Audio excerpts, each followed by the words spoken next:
Hey guys, welcome to the show. If you'd like to support this channel, there are PayPal and Patreon links in the info box below.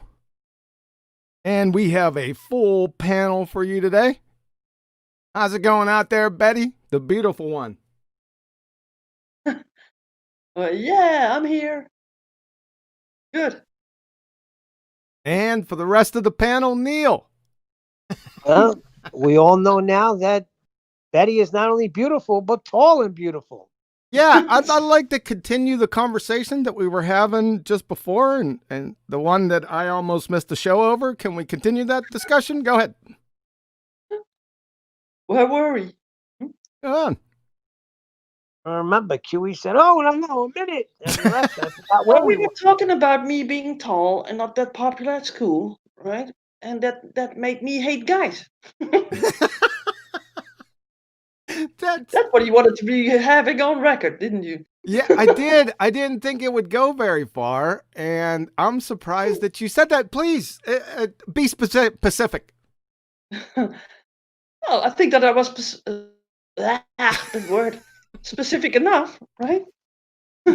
Yeah. I mean, I was a tall girl at school. And girls tend to grow faster in the beginning than guys. So I think that the last school that I was at, um, I finally people were growing a little bit. The guys would be growing a little, so that I could basically don't I wouldn't have to look down on them. Let me say it that way, instead of looking into the eyes.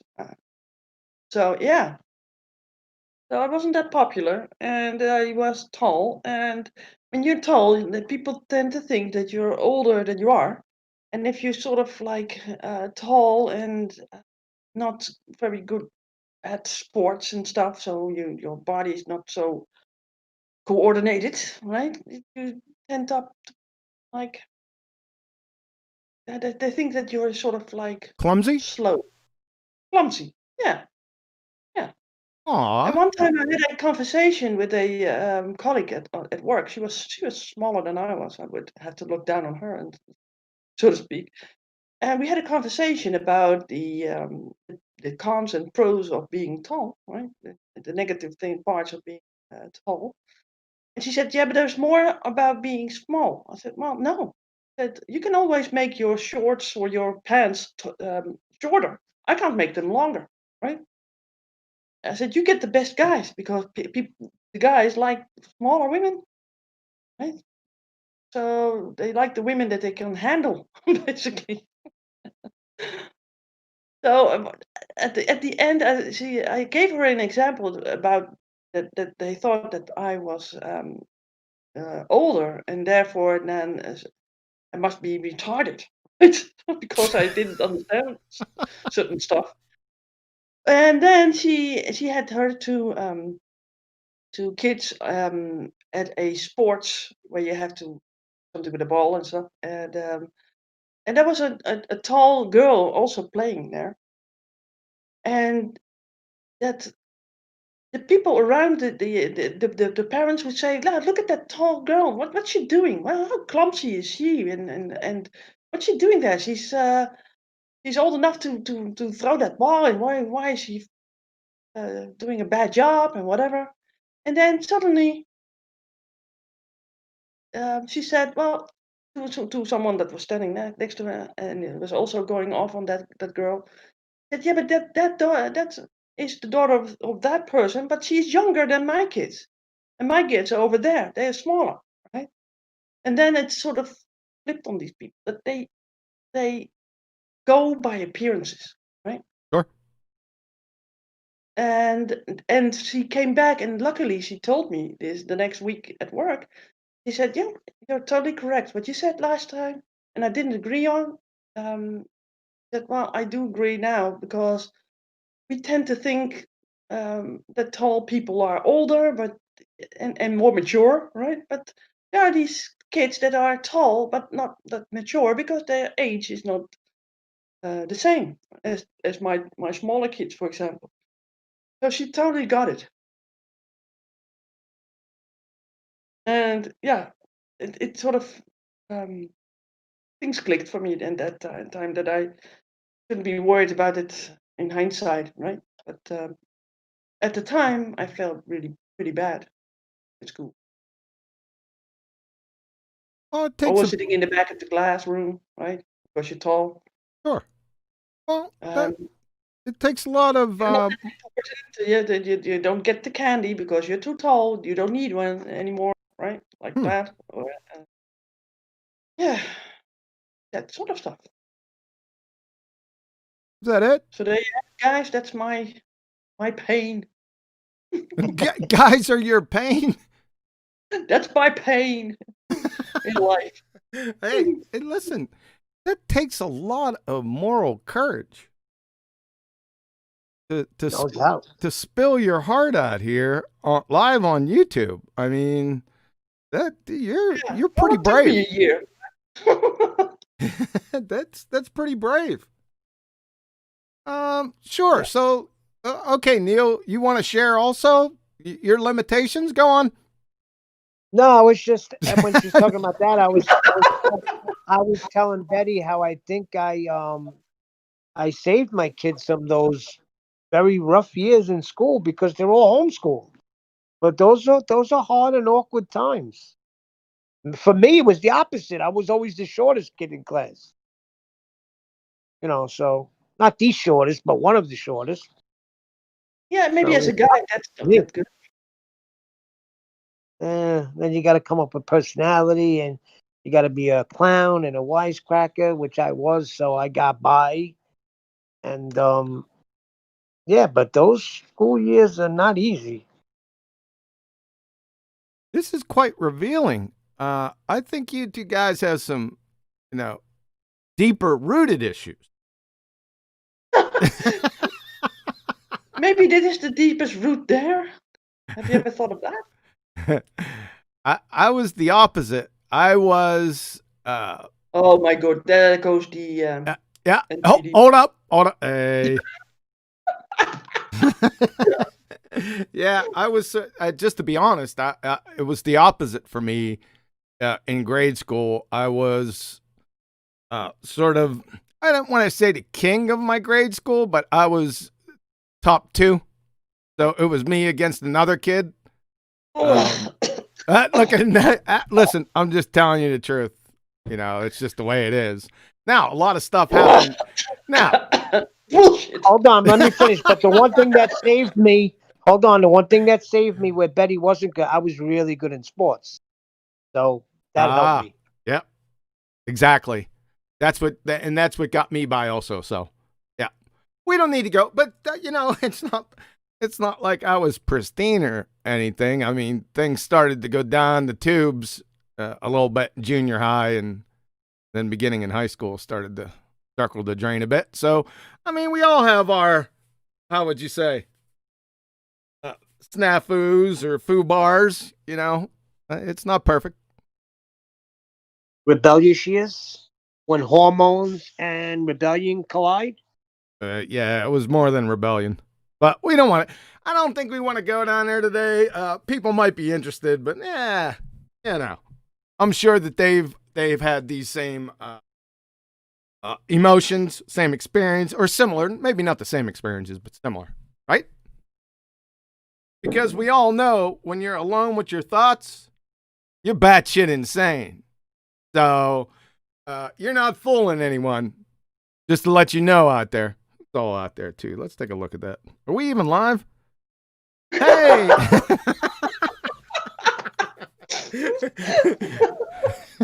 What a good way and time to realize, are we live?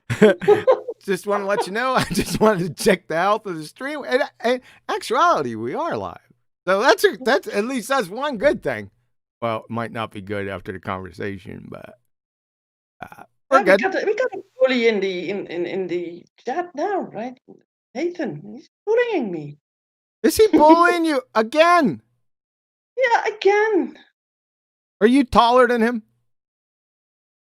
I don't know, to be honest. How tall is he? I think he's 6'2" or something. Something like, is she tall and a lesbian? Who knew? Is that what he said? Oh my God. Didn't know you drank from the Fury cup, Betty. I don't know what that means. I'm kind of like, right?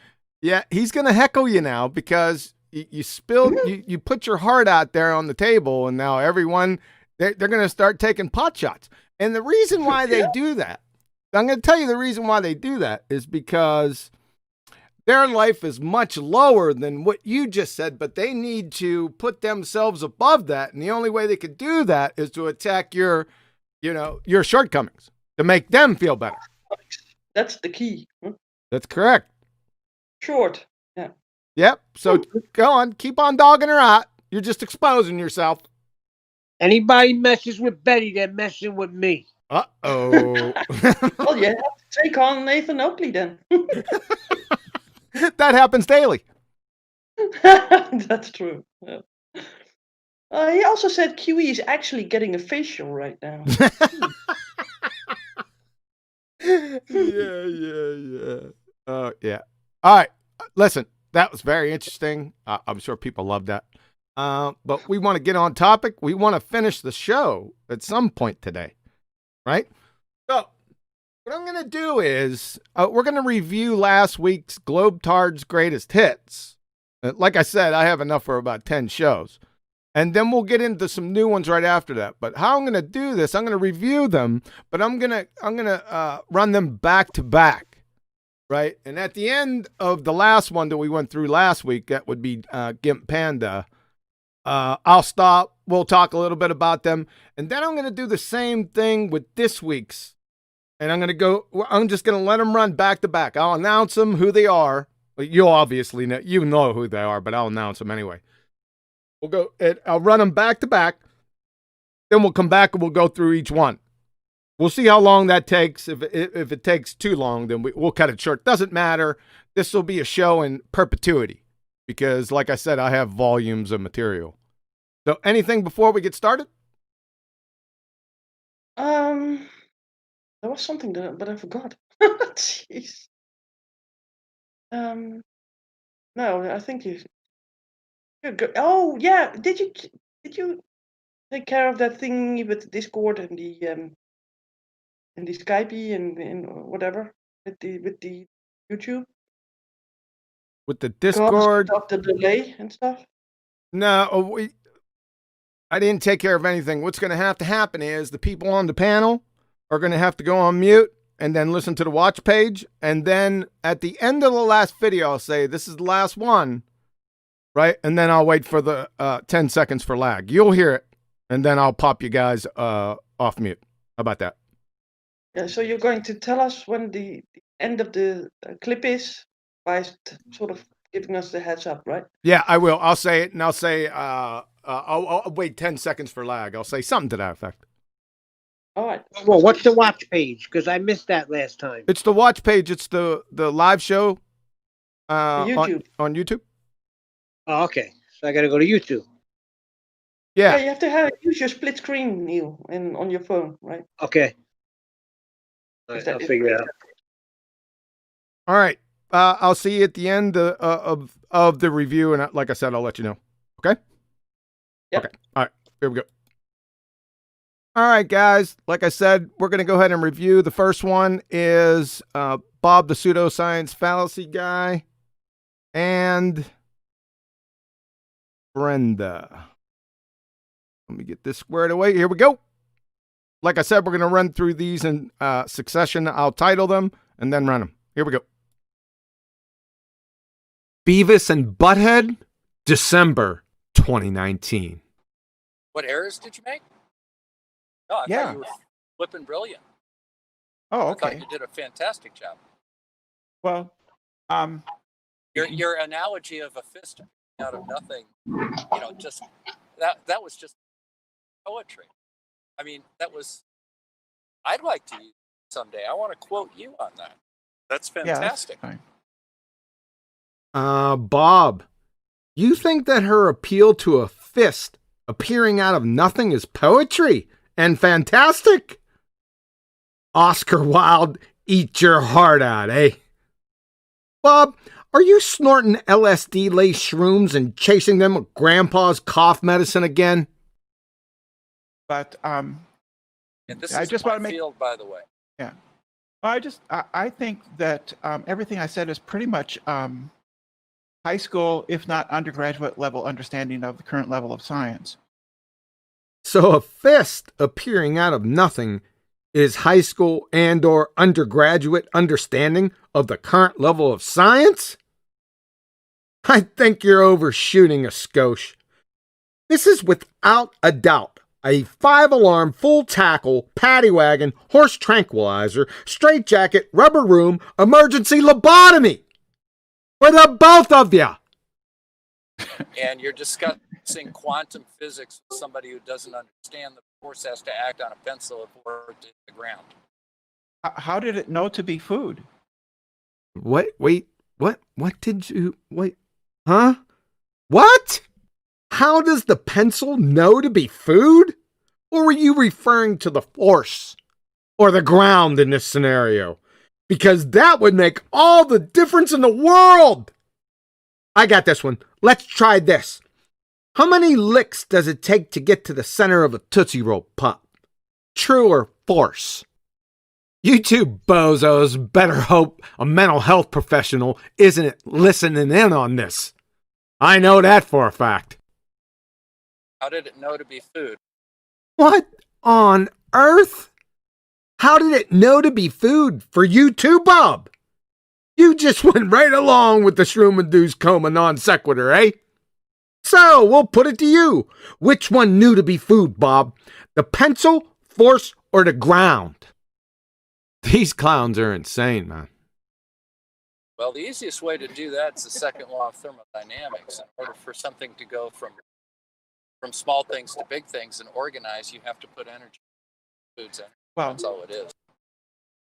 So in order for something to go from small things to big things and to organize, you have to put energy into it, eh? Firstly, you seem to be having some issues with singular versus plural. Something is singular, Bob. Something doesn't go from something to small things unless you chop that something up. Secondly, and speaking of chopped up, so we're going to pile up 150 bananas, TP style, douse the lot with gasoline and fire it on up, because we added energy to small things, as you instructed, Bob. According to you, Bob, we'll get an organized big thing out of that. What do you think we'll get, Bob? I bet it'll be more substantive than the horse shit between your ears. I know that for a fact. anyway, Bobby, I appreciate it because you know that my basic orientation to a lot of the people in here, there are people in here with real engineering and scientific degrees, which I don't have, but I do talk a lot. So You're smarter than I am. I always check with people that I feel know more than I do to make sure that I'm not screwing up. And I am open to being corrected Well, you're smarter than I am on this. by other The only- people. Oh, really? So, Mrs. Observed Phenomena, shoe. Hypothesis, it's a shoe.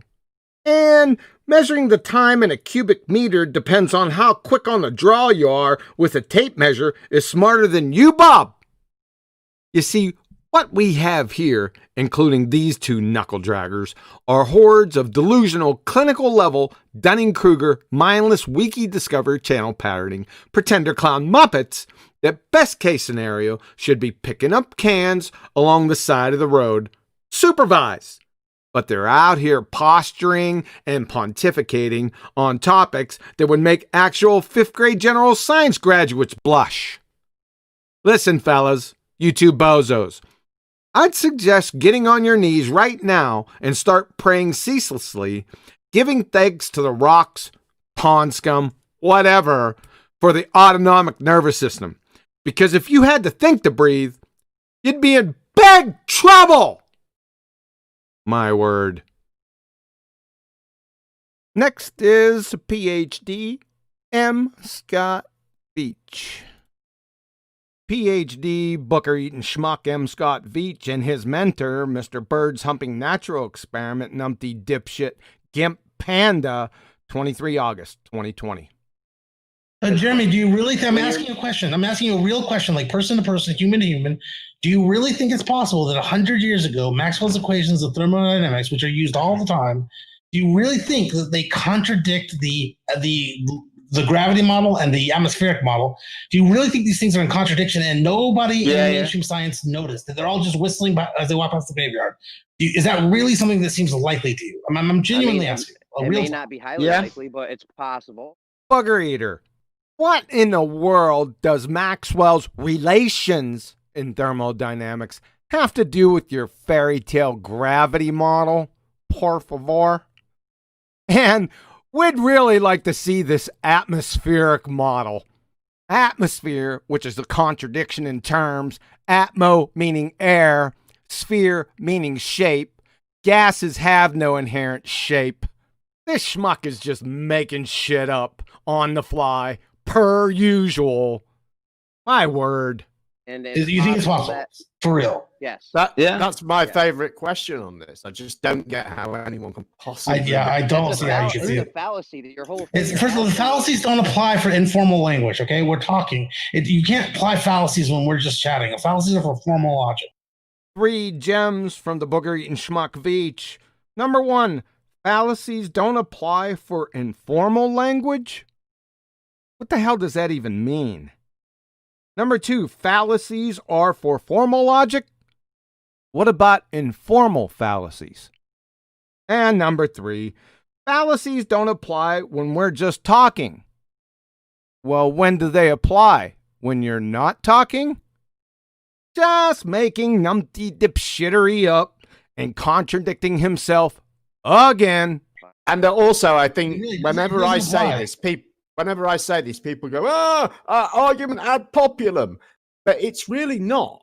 We're not saying you should believe this because lots of other people believe it. We're saying, how do you account for the fact that if what you're saying is true, no one else has spotted it? This is this is an anomaly that exists within your worldview.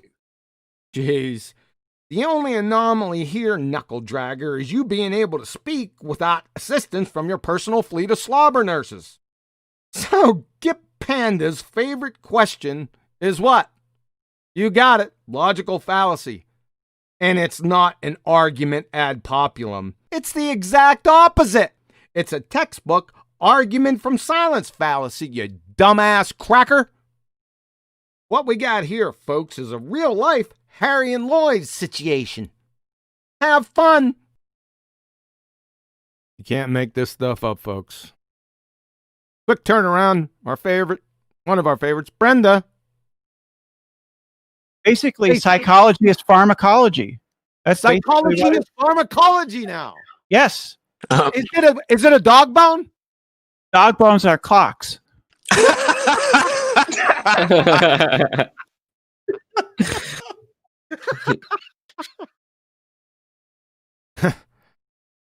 Here we go, Danny T or Daily T.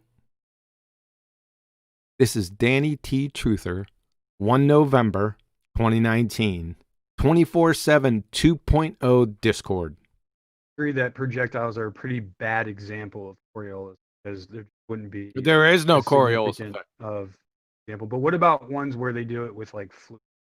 There is no Coriolis effect. Were you talking about you flushing your toilet, okay, Danny? Wait a second. You not defined the toilet. Not the toilet. No, I didn't say the toilet. Hold on a second. Do I got to put you on mute again? Do it. You already defined the Coriolis effect correctly. Well, kudos to you. You're the first baller that you must have been listening to that Nathan Oakley Hangouts for a while, so you got it. So, if that be the case, see, my argument isn't the Coriolis effect. My argument is the Coriolis causes, right? If the Coriolis causes are true, then a flight from North Carolina, Charlotte, to LA on the same latitude line, roughly, traveling at 500 miles per hour would take 1.5 hours straight flight. Why does it take 4.5? A good point. Am I on? No. Okay. So when the airplane lifts off from the runway, it's let's say lifts off going 500 miles per hour, which it doesn't. But let's say it's let's say, hold on a second. Let's say the runway is facing west. Yeah. Okay. Okay. Exactly. Even simpler. Yeah. Okay. So if the Earth were spinning at 1,000 miles per hour, and it lifted off 860. I'm sorry. Right. Sorry for interrupting you. At that latitude, it's 860 Okay. miles an hour. So at 860, so then it would be going 1,360 No, it wouldn't. in a reference frame with respect to the Earth, in a reference frame that was outside of Earth. Wait a which second. no The one lives in. plane. Hold on a second. Takeoff speed is about 175 miles an hour. So Okay. the Earth is spinning from west to east at 860 miles an hour. Right. Right? Are you saying the plane is going backwards? Well, not on Earth. No. When it takes off? If it was No. conserving momentum, right? Right. Yeah. If it was conserving I got momentum. you by the balls. No. You're right. You're actually right. If you're conserving momentum The ball. and you were at a stationary point in space, which nobody is at, No. then yeah, you would see the airplane and the Earth passing you by, and the airplane's actually going. Yeah. Go ahead, say it. That would be correct. Say it. Well, it's Say no it. different. Okay. Can I give you an example? I know this is if I'm in a car. No. We're on my example. Say it. If the person is standing, if the person is in the the inertial in the reference ref- frame. Hold yes. on. I'm gonna have to fucking mute you. So the Earth is spinning from west to east at 860 miles an hour. The plane is taking off directly west to its target in LA, and it's going 175 miles an hour. If it's conserving momentum, are you telling me the person in the inertial reference frame is seeing the plane going backwards? Yes. Ah! That's right. I know that, but you know that's the answer, though. Danny, Are you you're not recording? thinking about Are you reality. recording? Beat me up. You're Beat me up, Scotty. So are Beat me you up, Danny. still Oh my gosh. struggling? In review, what he's saying is, so you got two reference frames. He got that right. You have the spinning non-inertial reference frame that the plane's on, and then you have the inertial reference frame, which is the atmosphere. Now, the Earth is spinning from west to east. That's in the plane's face on the runway before it takes off at 860 miles an hour. Typical plane reaches about 175 miles an hour on takeoff. What he's saying is, if you're in the inertial reference frame witnessing this plane take off due to the conservation of momentum, which he doesn't understand, that the plane will be going backwards in reverse until such time as it overcomes that conservation of momentum. That at that time, it will be in suspended animation and then all of a sudden overtake the spin. That's what he's saying. I know it because these BALLBUSTERS have been doing it for the past 3.5 years. I've been trying to explain this to them, but they can't get it. The rumpus, the double-speaking Dunning-Kruger rumpus, June 19th, 2020.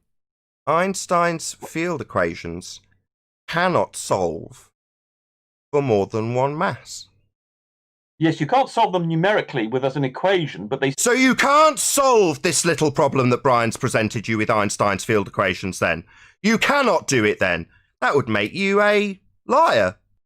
You can solve it numerically. You can solve it numerically. Yes, you can't solve them numerically with as an equation. You can solve it numerically. Yes, you can't solve them numerically with as an equation. And to wrap up the review, Gimp Panda and Al Baruni. 4 June 2020. Gem Panda, Mr. Bird's Humping Natural Experiment, and Knowledge is Special Belief. Now with his current thesis defense. Nobody has ever determined the shape or size of the Earth by making an observation of the horizon. We've never done that. We've never, ever, ever, ever done that. What in the world? Absolutely priceless. Ladies and gentlemen, this bozo's been out here for 5 years defending the disheveled ball-tard spinning space monkey religion and doesn't even know where or how his fairy tale radius came to be. You can't make this shit up, folks. Like I always say, just let them open up their incoherent pie holes and they'll do your work for you. Nathan is telling you that because of the black swan, we can't know the radius of the Earth, when we have never, ever, ever determined the radius of the Earth by measuring the distance to the horizon. Never, never. No one has ever done that ever in the history of humanity. Al-Biruni. Al-Biruni. Al-Biruni. Established where? Al-Biruni. Al-Biruni. Al-Biruni. Show where that's established. Al-Biruni. Al-Biruni. Al-Biruni. You're not talking about a water level. You're talking about measuring the radius of the Earth by looking at the horizon. Show where that is established in any way. Al-Biruni. Al-Biruni. Al-Biruni. I think it was never, ever, ever, ever determined by observing the horizon. Al-Biruni. Al-Biruni. Al-Biruni. That wraps up the review. We're going to wait for about 10 seconds for everyone to catch up.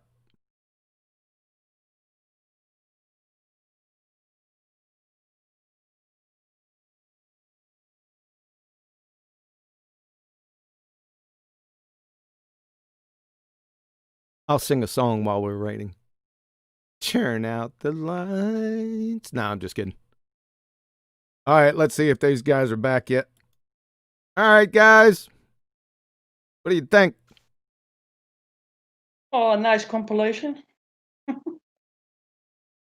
I Can you imagine if these are grown adults. Can you imagine if somebody that was totally removed from the subject, just listening to grown adults talk, what would they say about this? Well, that might be people that were in my same classroom. Oh yeah, that's right. Yeah, those guys. Yeah, that could be. It's quite shocking to me. And then sort of like, oh, well, yeah, never, ever, ever, ever heard it before. Wow. I don't know. I don't know what to say about this. I'll let people, like I said, there's no poisoning of the well here. These are actual grown adults talking about planes and stuff flying backwards and just making stuff up. They're not making any sense. Fists appearing out of nothing, people agreeing with them, non sequitur fallacies left and right, double speaking. You'd think this was contrived, but it's not. These people actually think this. Yeah. So, I don't know, folks. I usually play when I'm feeling a little bit down, and now I'm not kidding. I got volumes of these. When I'm feeling a little bit, I'll just go. With a little Chianti. Yeah, yeah. I'll just just pull one of these up. Just randomly click on one. There's some that I've forgotten about that are in here that I still have to review. But that's all I need to do is just pull these up and brighten my mood and just shake my head, because you'd think, like I said, that this is contrived, that this is a comedy routine. It's not. These people are serious. That's scary. Oh, which one of these is your favorite? Which one would you pull up first? Out of this group? Yeah. It would be very difficult. Beach. Got Beach. You think that overtakes fist appearing out of nothing? No. I take it back. No. I would like like to say Brenda because I like the things that she says is so very funny. But shoe and natural phenomena, shoe. And that guy says she's smarter than him. Yeah, that's Bob, the pseudoscience fallacy guy. Yeah. Yep. Now, can I get any better than dog bones or clocks? I don't think so. Personally. Woo! Look at the yeah, dog. Look at that dog bone. Okay, listen. So we can get done at some point today. I'm gonna do the same thing. It's a little different than we did last time. I'm gonna do the same thing with the next group, right? I'm gonna play them back to back. I'll announce who they are, and at the end we'll go back through. If there's enough time to go back through each one, we'll do that. If there's not, then hey, like I said, we have shows in perpetuity. How about that? Is everyone good with that? Yeah, that's cool. Yeah. Excellent. All right, so go to the watch page, and I'll start them pretty quickly here. So what we got now is the first one is rank and file numpty, no name on Jose JG Retard show. He gets compromised by Dave Rakia. Here we go. No name, more like no integrity whatsoever. White knighting for Sean the Crackhead Hawkins with his water vapor is not a gas. Jose JG Retard show, 25 May 2020. Can I get no name to read that definition again? And that was a while ago, huh? Well, I'd like to clarify if he could read it again. Can you not read? Are you illiterate? I mean, it's right there in the internal chat and in the live stream chat. If you could just read it out for the audience, that would be great. Let's read it. Yeah, you gotta get good reading voice, no name. Oh, okay. Well, thank you. When water is heated, it undergoes a phase change and water vapor forms. Gas is a state of matter while water vapor is not. A gas is a substance above its critical temperature but below its critical pressure, while a vapor is a substance above its boiling point temperature. Keep going. You have to keep reading. Water vapors. That's it. You have to keep reading because I'm reading the same definition I think that you're reading because you read it word for word and I'm reading along. And then, okay, I will. Farmer's Boy, you ready? Go for it. Here's what the full definition ends with. Let me get to it. He just read the same thing. Gas is a state of matter while vapor is not. A gas is a substance above its critical temperature but is below its critical pressure, while a vapor is a substance above its boiling point temperature. Y'all would agree that was word for word? And then the end says, a vapor is a gas with vapor and gas highlighted. He forgot to read that. Ding, ding, ding, ding, ding, wow. ding. Boom, Jose. That's what you should have said, right? This is a real boom this time. Yeah, didn't hear anything from you just yet. Shocking surprise. This is typical spinning BALLBUSTERS space monkey behavior, folks. Get used to it. Let's see if there's any more meat on the bone that we can gnaw into. Wow. Cherry pick to its best. It's only you lot that are allowed to do that. Trying to rub it in too. Yeah, well, he just called me an idiot and said I couldn't read, right?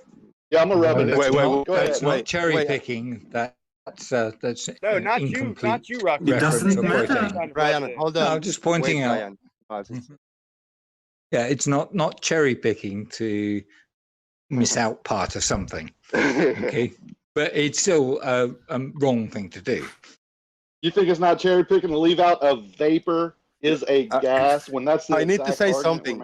It's not cherry picking. It's more like quote mining to pick out part of something. Let's get our fallacies in order. Yeah. So we have Mr. Helper, the pinnacle of intellectual integrity, Miles the Liar Davis, letting everyone know that what just happened was quote mining, not cherry picking. Thanks for that. Did you know, Mr. Helper, from your alma mater wiki, in argumentation, the practice of quote mining is a form of cherry picking in which the debater selectively picks some quotes supporting a position or exaggerating an opposing position, while ignoring those that moderate the original quote or put it into a different context.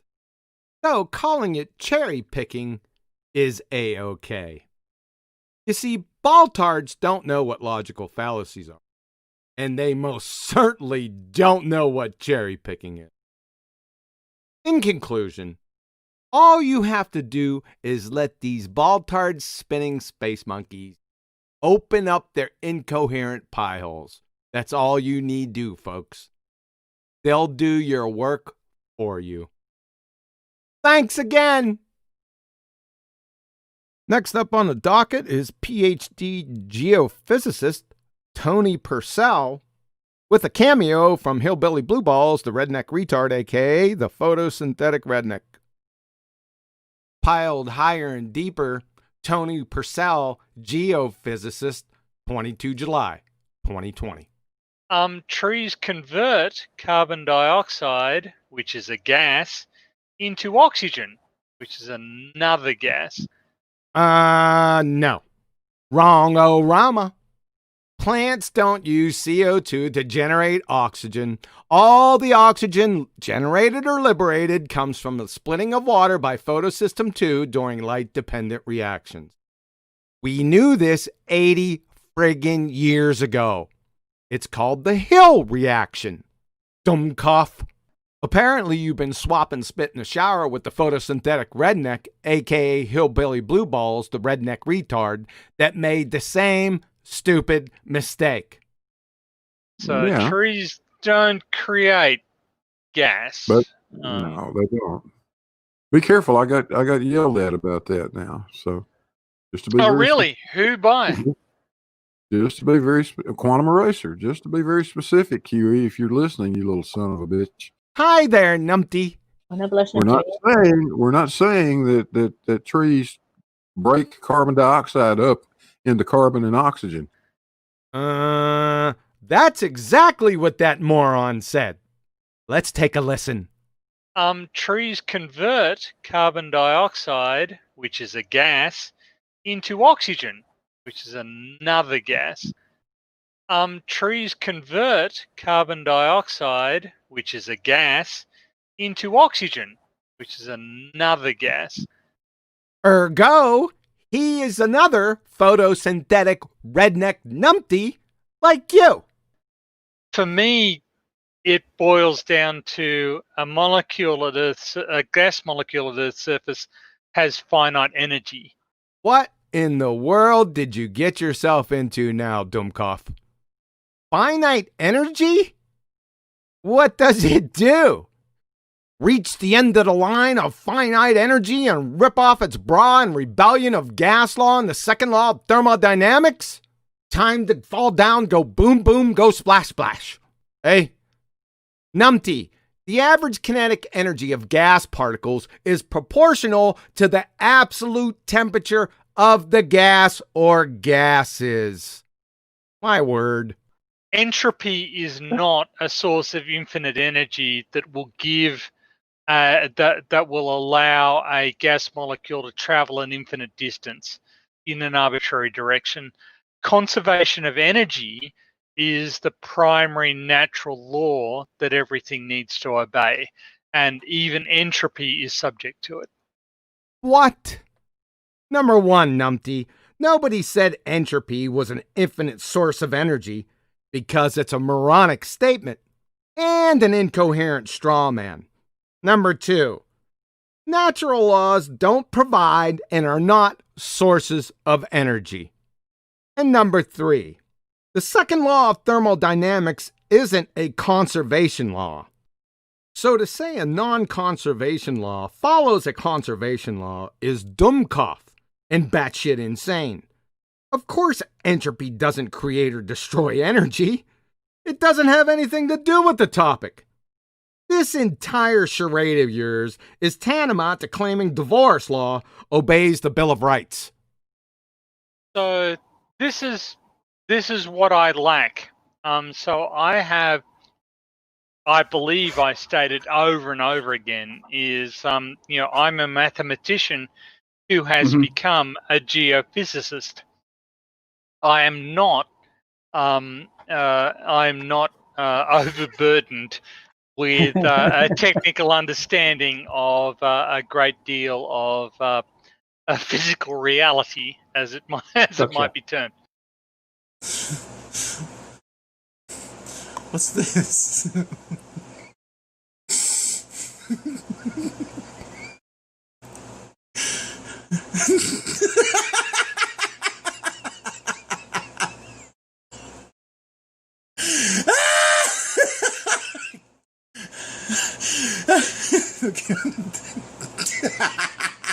Ah, shit, hold on.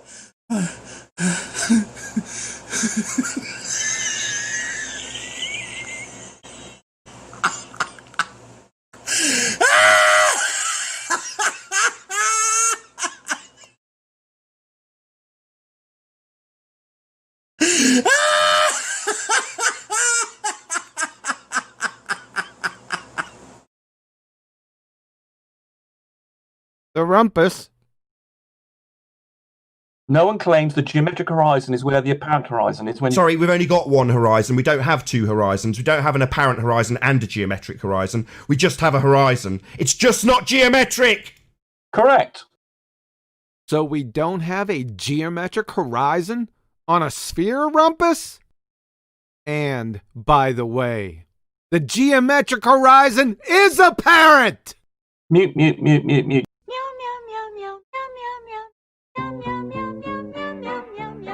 Yeah, well then, welcome to Flat Earth. Your model of a sphere Earth requires a geometric horizon to obscure things in the distance, for boats to go over, and to bend at altitude.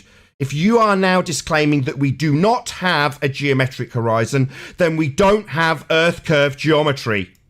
I told you 2.5 years ago how this worked, and you didn't remember.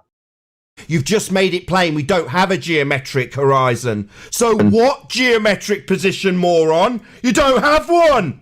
We do.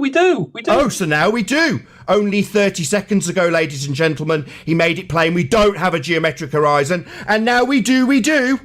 No, we don't have a geometric horizon. The fact that this flip-flopping retard rumpus has gone from it being geometric as a necessity, as per your model, to us not having a geometric horizon, and we never have, to now it being geometric again.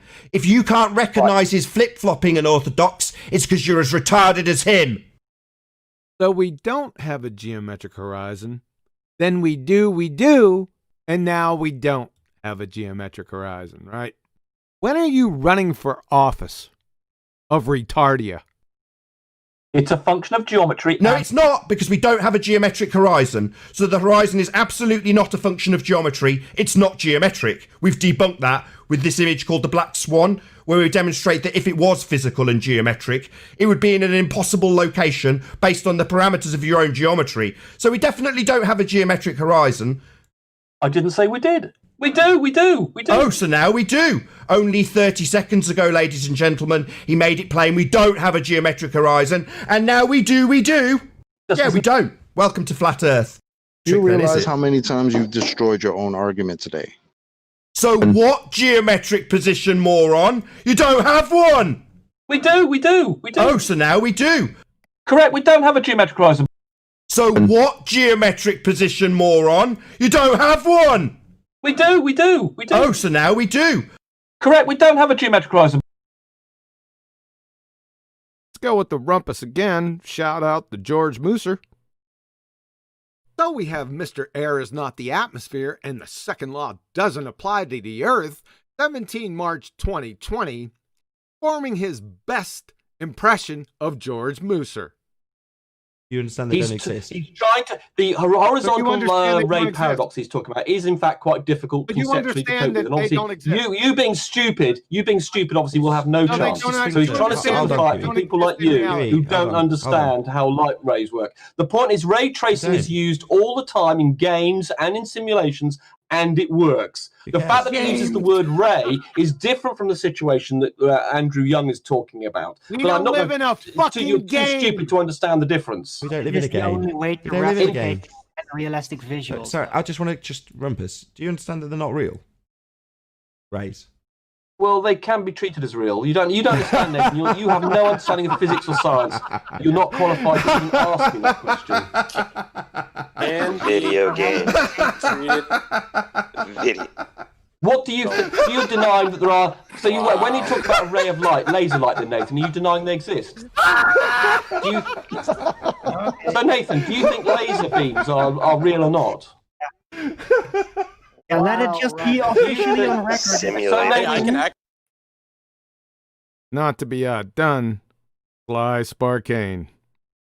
Mr. Double-Blind Physics Experiment, Sly Sparkane, 12 April 2020. I have a question. Sounds like Cinco de Mayo at your house, Jose. I know, right? Cinco de Mayo? You mean you Cinco de sandwich into de Mayo? It's Cinco de Mayo, you dumbass cracker. Sly, what's up, man? Go ahead. Hey, hola. Let's see. Montreal. Why did you not answer the question that I paid €6.66 for?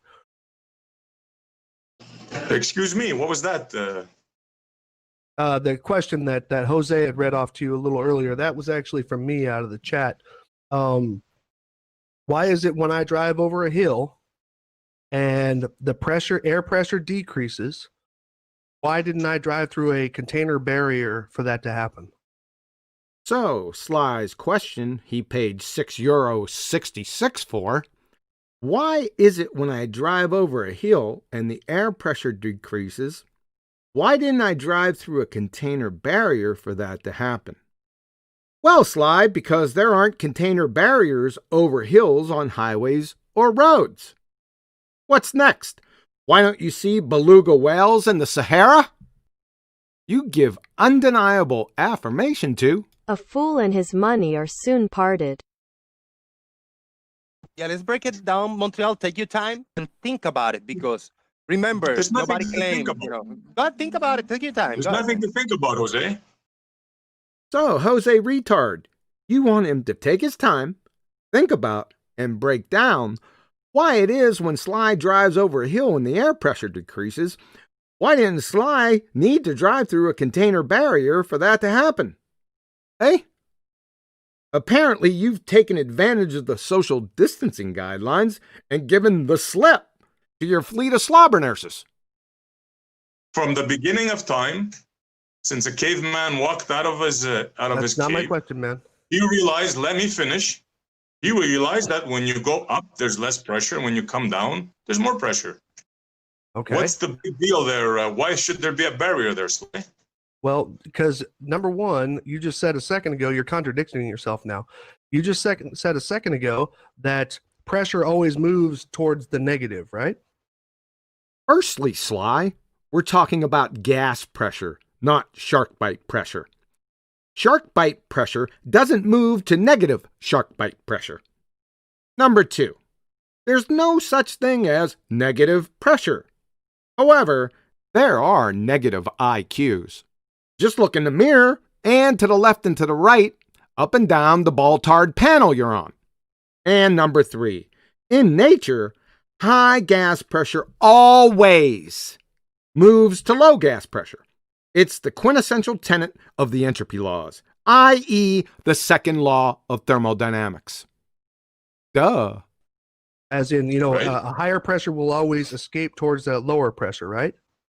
Correct. Okay, so why is the pressure at lower altitudes not trying to go up? Because it's Very lower easy. pressure above it. Very easy. There's the gases are produced on the surface of the Earth, and they rise up gradually.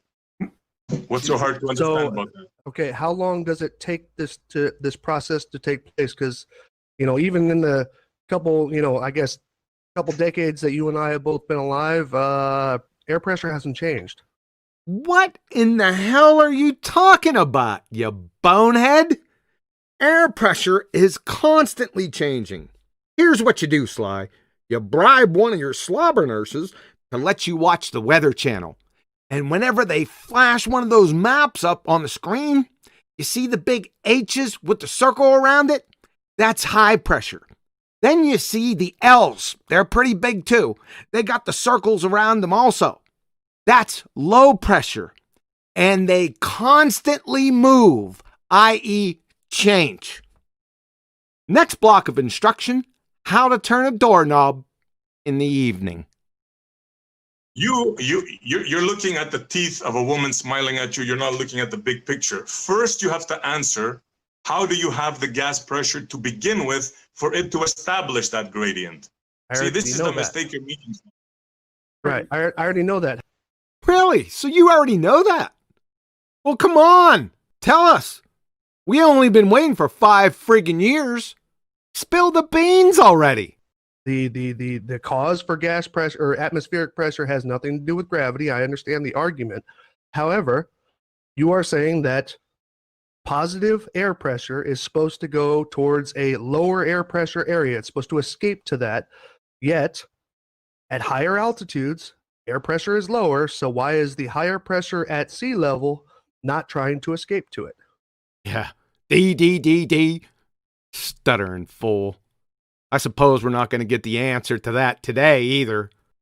Yep, time to circle back to your container barrier over the hill query that would make incoherent second graders belly laugh. You're a clown. I mean, I could pressurize a container right here, and then I pop the top on it, and that stuff clears out like instantly. Whoa, you did answer it. Welcome to Flat Earth, you bonehead. You just confirmed our argument. Ha! Gravity itself is not a force, but gravity produces gravitational force. That's the result.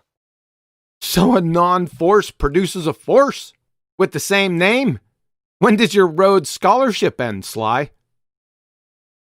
Wind is a definition. Uh-oh, now we're in for it. Sly's going to release that piercing intellect of his. You bozo. Wind isn't a definition. It's a term. Like retard is a term.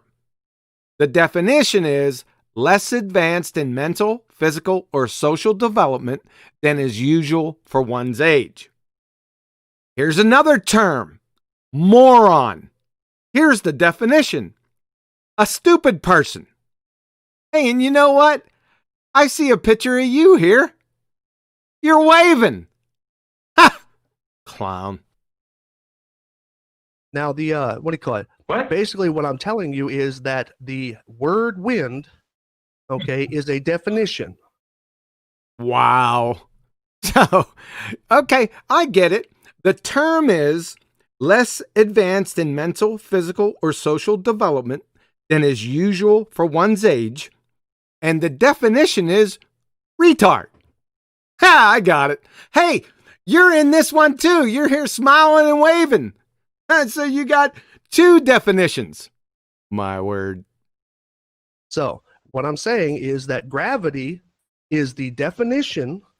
Yeah, now we get it, you sly dog, you. You were greasing the skids with wind so you can wheel out your disheveled.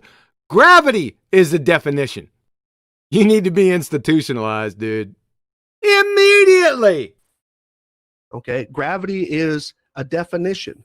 However, what it creates is a gravitational force. So gravity, by definition itself, is not a force. Gravitational force is a force. Yeah, sure. And dark matter is created from nothing by luminescent gerbils, Sly. In conclusion, thanks for demonstrating that you're a double-blind retard. That's the definition. Ah! And the last one for your listening pleasure. This gem. From Sean the Crackhead Hawkins and Professor Phil Belland. Stop the Presses 2.0, May 24th, 2020. We have the intellectual elites over on Jose JG Retard Show doubling down on their thesis defense that evaporated water is not a gas. Have you considered evaporation? 'Cause according to Nathan Oakley and Quantum Racer, the current science is water evaporates and becomes gas. I That's about the dumbest statement I've ever heard, but yeah. What do you call it, I John? don't- Alex I call it gaseous. I'm sorry, A I gaseous state, didn't know not that you were gas. joking. So yeah, no, I'm not joking. They aren't joking. I am. GlobeTARD powers activate. So we have the statement, water evaporates and becomes a gas, which elicits laughing and mocking from the entire retard panel. An outburst of laughter from Latonia Bailey, again, the newest member to the retard family. Pathetic from the Rhodes Scholar Brian Leakey. And Sean the Crackhead Hawkins calls it gaseous, a gaseous state, not a gas. And finally, the coup de grace from Professor Latent Unnatural Homoerotic Obsession with tapping on the whiteboard, Phil Belland, who responds to the claim water evaporates and becomes a gas with, "That is the dumbest statement I think I ever heard." So let's have a look-see from their alma mater wiki. Water vapor or aqueous vapor is the gaseous phase of water. From the American Chemical Society, water vapor is the most important greenhouse gas. From NASA, water vapor is also the most important greenhouse gas in the atmosphere. From NOAA, the National Oceanic and Atmospheric Administration, many greenhouse gases occur naturally in the atmosphere, such as carbon dioxide, methane, and water vapor. From Science Direct, water vapor is the most important atmospheric trace gas. From Energy Education, University of Calgary, although invisible, water vapor is one component of the wet stream released. Water vapor exists in the atmosphere as an invisible gas. From Yale, Climate Connections, water vapor is one of the most important elements of the climate system, a greenhouse gas. In conclusion,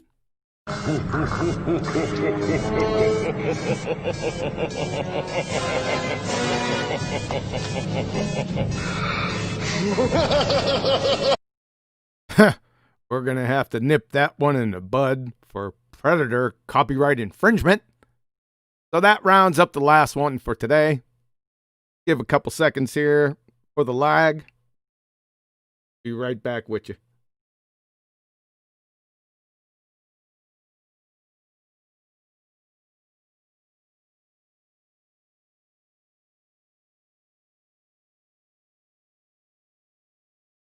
Don't go anywhere.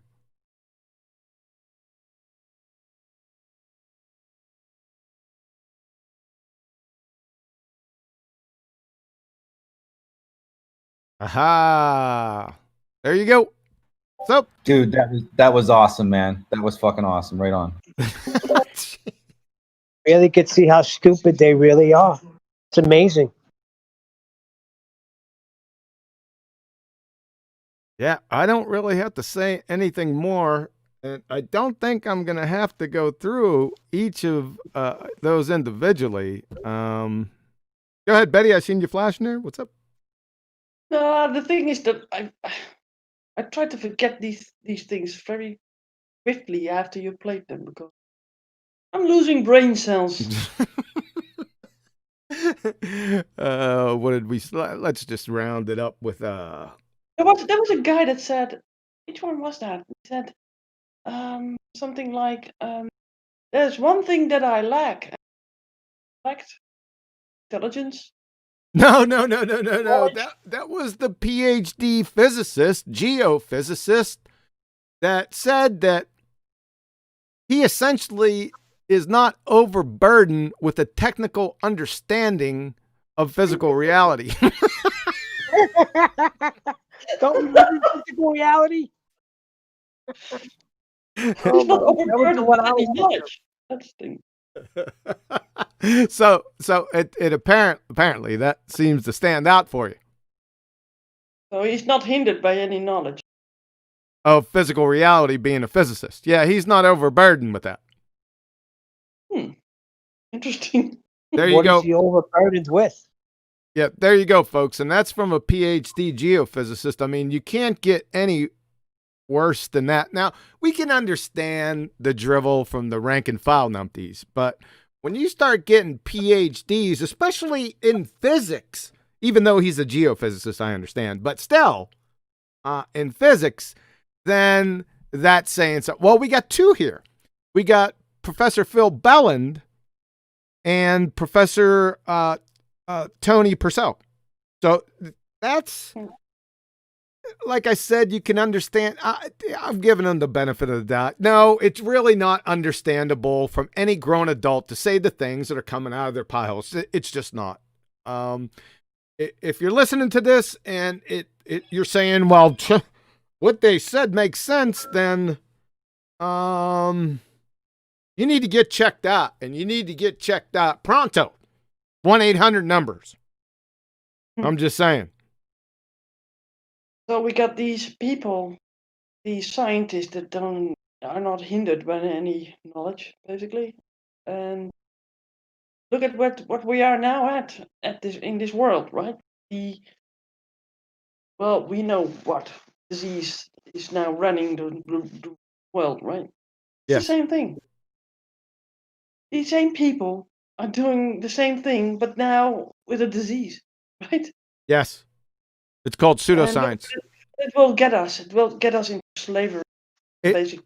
The disease is called pseudoscience. That's what the disease is. Well, but what is the result of the Result of that is painful death, unless somebody or a group of people can stand up and say this would be just about enough already. Yeah, painful death, huh? Like the if I give you guys some hope, just today our member of parliament stood up and he's hosting a party with 25 members or more in parliament. The video's online, Canada Parliament. He's basically challenging the health minister and the laws and says, listen, we have to test these laws. You're going to put these forward. We're testing them. So he announced to Canadian Parliament and to the Speaker of the House that, indeed, he's going to have more than 25 people at his house and nobody's going to be wearing masks. He's testing the laws. So that's good, positive news for us. Yeah, well, probably they will apologize and shed a few tears, like a prime minister did here in Holland when he had a wedding party of 80 people and hugging his mother-in-law, all people. So, and he's still there, right? So they just shed a few tears and had a bad life, and they're still there. And they just continue the main program.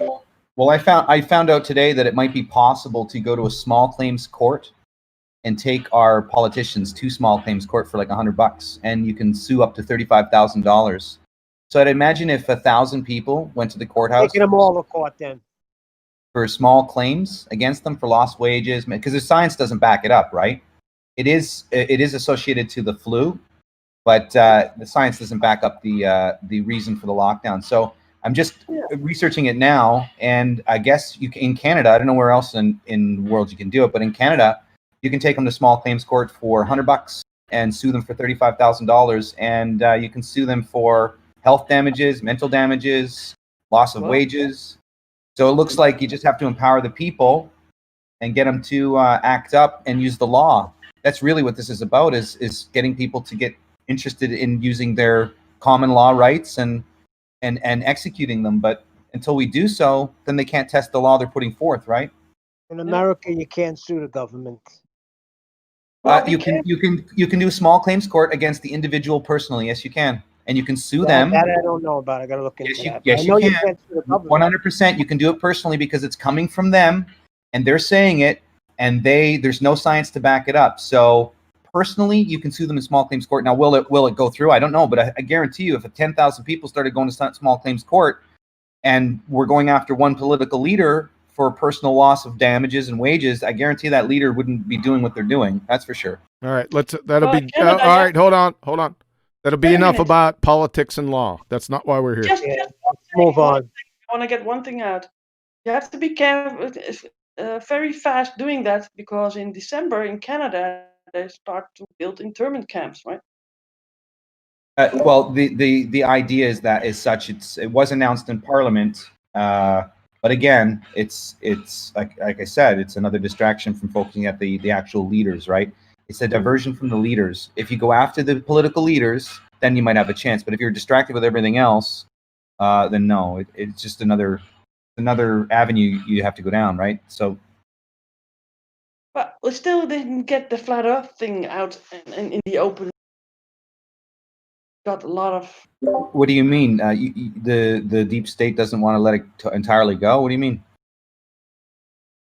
I don't think so. No, it's just a big part of the game. Everything is. I mean, they started with the whole globe thing so that people think that they have nowhere to flee to, and God is out of the equation, basically. I think it's more religious than that. I think there's a group of people that believe perfect spheres is God, and so they're going to represent that particular world. And then there's other people that believe that it's not a perfect sphere and has nothing to do with Neoplatonism or Gnosticism or Kabbalah, right? So. Yeah. Cool. How did we get over here? Learn common law and exercise it against your leaders. We got this from pseudoscience. This could branch off in many different directions. Well, the science is. I mean, if you look at the mainstream now, right? They are going by scientists that sort of like bought, right? They are being bought by people that fund them and give them money to do the research, but they want to have the outcomes of what the one that's funding them is telling them to have. Right? So you got a conflict of interest, is what you're trying to say in some cases? Yeah, no, in some cases, I think in most cases. Right? Yeah. Well, they say they're following the science here. Again, sorry, Neil. They say in America that we have to follow the science. Yeah.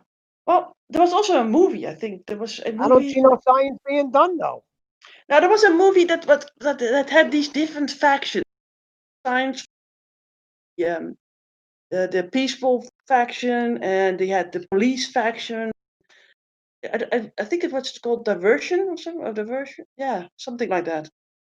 And that the thing tells it very, very well, because you had these intelligent science people that were taking over the police by controlling them, and then taking over the whole government of the whole factions. Divergent.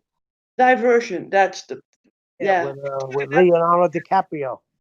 Yeah.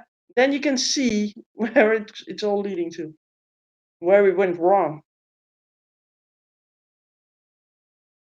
But yeah, and we have got these people that I find it interesting. All these GlobeTARDs are basically also believing in the whole narrative that it's now in mainstream, right? They take it like hook, line, and sinker in that respect. Why wouldn't they? Because that's ingrained, it's indoctrinated. That I know you're not surprised. Now I understand what you're saying, but that shouldn't surprise you none. If they're going to take the Jesuit-sponsored second law of thermodynamics violating spinning monkey ball, it's not that far of a stretch to take what's going on the menu today. Yeah, I wanted to ask you about that, QE, because I was reading something today, and it said that the Roman Catholic Church was fighting against Copernicus when he first wrote that book and came out with it. So how did it flip? Yeah, because people can flip it. Just like Newton, when he said, and everyone's got the document, this is a legitimate document, he said, do not ascribe that to me. So it's the same thing. Who did they ascribe it to? 150 years after he died. It took that long because they were pretty intimidated by him, but they ascribed it to him. So what's going on here? There's something of a paradox, right? That's why. Well, if the infiltration is so much so that the majority of them is sort of corrupted, right? Like bad apples in a basket. The more there are infected, the narrative is that you get sort of bad apples. What do you mean? Who are they? More of them that who's them? I don't know. I don't want to give a name to. Okay. Just to hold your show on the. Yeah, that's okay. That's okay. I just wanted to know who you were stating as them were that were corrupted. People have different ideas about the groups, right? They start with a J, usually. I'm sorry. I'm sorry. I was rumpusing you. I didn't hear your first statement. They go by the names of that begins with a J, right? But you got two groups that begin with a J. Did I just mention one of them? Yeah, I think so. The It's Jesuit sponsored spinning monkey ball. Well, I yeah. think she means the Jews. Also got another group. Yeah, you got rumpused again, Betty. You also got another group. All right, we are not worried about the Jays. Let's try to get back to the... I got you. Let's try to get back. Let's sort of summarize. I don't know if we could we'll do a summary probably every iteration because like I said, I have volumes of these. Just round it up. Let's see. We had first of all was No Name of Dave Rakia, where he stated part of the definition, but left the rest go, and somebody called him on it and caught him. So that's just typical. I would probably say that you guys would just say that's typical behavior. Yes? Yep. And that's actually cherry picking. Or you would say quote mining. Same thing. Go ahead, Flat Earth. Just say data. Typical ball behavior would be in an argument because they're losing would be to say, hey, you think the earth is flat because you hold your thumb up and it's the same size of the moon and then take off. That's Slice Barcane for you. That's the kind of arguments he brings. Oh, yeah. We didn't get to him yet. I'm just going down the list. So I'm just trying to point out that they're pretty disingenuous. I didn't know whether the guy, it's hard to tell. I'm not in the business of divining intents or motives, but obviously he left off the last part of the definition where they said vapor is a gas. I don't even know why we need a citation for that. If you don't know that, then, just ring your call button and I'll have Tommy come back and hit you in the head with the tack hammer.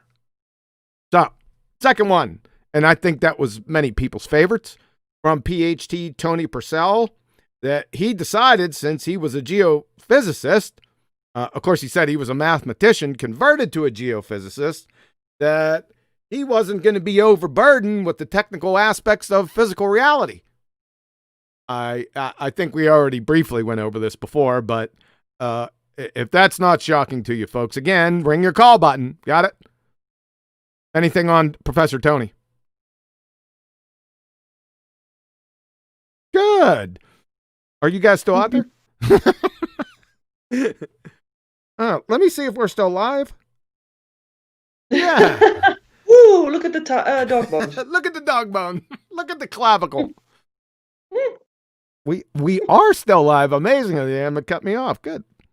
Then we had a double barrel shotgun from the rumpus, his flip flopping on the geometric horizon. There is a geometric horizon, and there isn't a geometric horizon. Yeah, I like Rumpus in that regard. I like the way he can sort of contradict himself in every other sentence. You like the way he can contradict himself in every every sentence. In the sense of he was here in 2000, right? Or I think, or 15 maybe. 15, 16, right? And I remember the first encounters that I listened to him and the fast talker, right? And he thinks that people don't pay attention enough to see him coming back to his words. You can't pin him on anything because he just said that he didn't say it. And if you rewind, he did say it. So yeah, it's a good compilation to get this in one clip, right? All Sure. these things. Sure. So you're saying he's a Slytherin sewer rat weasel? In other words. Yeah, well, I mean, I like weasels. Yeah, you do. I shouldn't have brought that up. Yeah. What amazes me is not his contradictions, but that he thinks he can get away with it. I think that's what you were touching on a little bit earlier, but it's like seamless, right? That's the scary part to me, but that's just me. So, and then I'll tell you what, it was pretty funny, the George Mooser analogy, because of what that was the first time a baller actually put it into practice. You know that they're not real. Yeah, but you can treat them as real. That sent Nathan off we both caught it at the same time. I was done for. Then Nathan caught it quick, but he's the first one to actualize Mooser's statement. Follow? Yep. Then we had Sly Sparkane, and my word, there's just go back and listen to Sly Sparkane. It is so incoherent. Everything that comes out of his mouth is just essentially incoherent gibberish, and they just make stuff up. And finally, we have Sean the Crackhead Hawkins and Professor Phil Bellin and a variety of the retard panel over at Jose JG's that just having a big problem with water vapor as a gas. That went on for about 3 days before people started messaging them and saying, psst, you guys need to kind of go away from that little thing. Did you think that they got a message? Yes, I do. Yeah, because everyone was hammering on it, not just us. I mean, it was going on heavy in Discord too. So, and they were just sending. Go ahead. Who is sending the memos? I don't know, but they definitely got one. Because they got an overlord? They got a what? An overlord. I don't think so. I think that they just heard various things through the grapevine. They had to, because everyone started hammering them. Not just Sean the Crackhead. No. They were taking the ball to whenever a sphere Earth believer, more politically correct, whenever they'd come into a hangout or in a chat session, the first question out of the gate would be, is water vapor a gas? Before, it wouldn't matter what led them to the discussion. That would just be the first one that the flat earthers would put out. Yeah, well, they get a sort of a piece of their own medicine, right? Yeah. They only got it wrong for 2 days, though. That same tactic, right? Yeah. Yeah. Go ahead, Neil. Say again. It was only a 2-day error. He got it correct after 2 days. Yeah, because it didn't last that long. That means the error wasn't that. It was benign. It wasn't a great error. It was just for 2 days. My word. Can't make it up. Something about the tree producing gas? Oh yeah, he fell into the same thing. You know what I thought? Did the tree fart? Does the tree fart? Is that what you said? Yes. Did the tree produce gas? Ooh, look at the clavicle. I'm sorry, that was sort of that came in mind. Yeah. Thank you. Yeah, like I said, this is let's see where we're at. Yeah, we're gonna wrap it up. If you're listening to, because otherwise. Say again. I was rumpusing you, or you were rumpusing me? Go ahead. Yeah, you have to lower your consciousness listening to these clips, right? Because otherwise, it's sort of damaging. That depends. I mean, if you're somebody new or coming new into this genre, and you're listening to grown adults, and like I said, some with higher degrees from credentialed academia, and they're saying things that would make a 5th grade general science graduate blush or 2nd graders blush, then we have a problem out here, folks. We got a big problem. And it's not going to get better. Go ahead. Is that what happened to you? Is that what happened to me? Yeah, did you blush? I blush every time. Does that mean that you're now in the first or second degree science? They haven't taken that, like Heisenberg said, the first gulp of the natural sciences will turn you into an atheist, but at the bottom of the glass, God is waiting for you. They haven't acquired the glass yet, but they're pretending. See, they're pretending at the least that they're intellectuals, and other people are coming out here and they're always stating their credentials.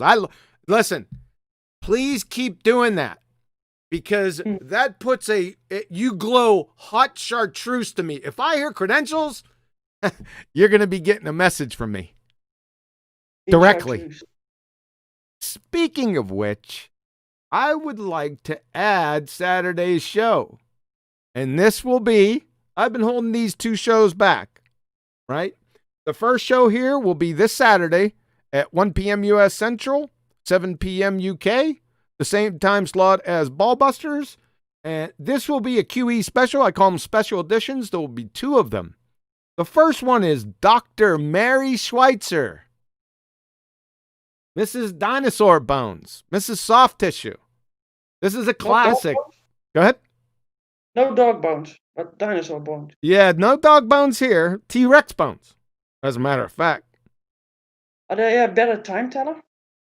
Time did come up. Ironically, now that I'm thinking about it, they kind of snickered it away. But yet, the dating issue and time are not dates. A clock's not a calendar, by the way.